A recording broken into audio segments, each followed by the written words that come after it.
(9월 3일) 베이징 열병식에 북한의 김정은, 러시아의 푸틴, 그리고 시진핑 3명이 한 곳에 모여 나눴던 대화 내용이 유출되며 큰 파장이 일 것으로 보여집니다. 유출된 대화 내용은 바로 장기이식을 통해 150살까지 살 수 있다는 내용이었습니다.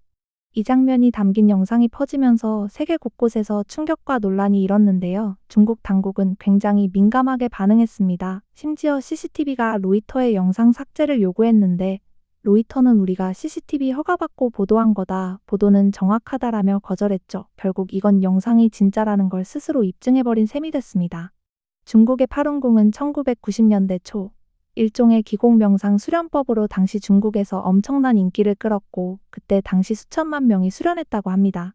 하지만 이 인기가 오히려 중국 공산당의 입장에서는 보기 안 좋았는데 무신론을 강조하는 공산당 입장에서는 파룬궁의 가치관과 정반대기 때문이었습니다. 당시 지도자였던 장쩌민이 직접 나서서 파룬궁을 전면적으로 탄압하기 시작했습니다. 그런데 탄압 이후 갑자기 급격하게 늘어난 통계 자료가 하나 있었는데요.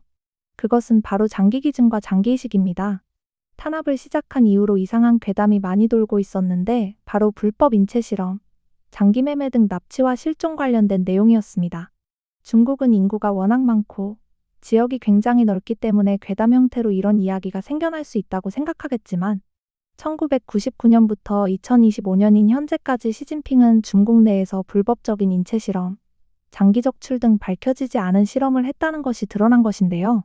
2005년 5월부터 980일 건강공정이라는 비밀 프로젝트를 시작으로 2014년에는 베이징의 980일 건강과학기술그룹이라는 회사가 설립됐고 이후 전국으로 빠르게 확장하며 의학센터를 만들었습니다.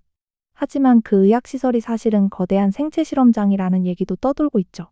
그리고 중국에서 호주로 이민을 간 법학자 위안홍빙은 981 공정의 실체가 사실은 권력자들에게 장기를 이식해서 수명 연장을 시키기 위해 파룬궁 수련자들의 장기를 강제로 적출하고 있는 것이라고 말합니다. 그리고 최근에는 일반 시민들조차 실종과 납치가 점점 증가하는 추세에 파룬궁 수련자들에서 일반 국민들에게까지 확대되었다는 희대의 사건이고 그 베일이 벗겨지고 있는 게 아닌가 싶습니다.